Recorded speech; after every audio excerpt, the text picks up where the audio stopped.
এসেছো? বসো বসো। কি বললো ডাক্তার? ডাক্তার বললো ওনার হার্ট দুর্বল হয়ে গেছে, ওনার সামনে জোরে কথা বলা যাবে না, চিন্তা করার মতো কোনো কথা বলা যাবে না, তাহলে বারবার এইরকম হবে। ঠিক আছে, তুমি কোনো চিন্তা করো না, আমার উপর ছেড়ে দাও, আমি খেয়াল রাখবো। বুড়ি এবার কি করবা? চাবি তো আমার কাছে। আরে স্কুলে যেতে হবে তো, তাড়াতাড়ি খেতে আয়।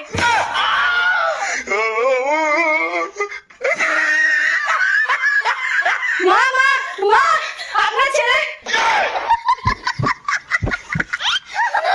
ধুর, আবার বেশ হয়ে গেল। আমি বলতে এসেছিলাম আপনার ছেলে নতুন গাড়ি কিনেছে। কি করে? মা মা, আপনার মেয়ে সিঁড়ি থেকে পড়ে আছে। কি ব্যাপার, কিছু হচ্ছে না কেন? না মানে ছাদে থেকে পড়ে আছে। কি করে? বৌমা মনে রেখো, আমিও তোমার শাশুড়ি।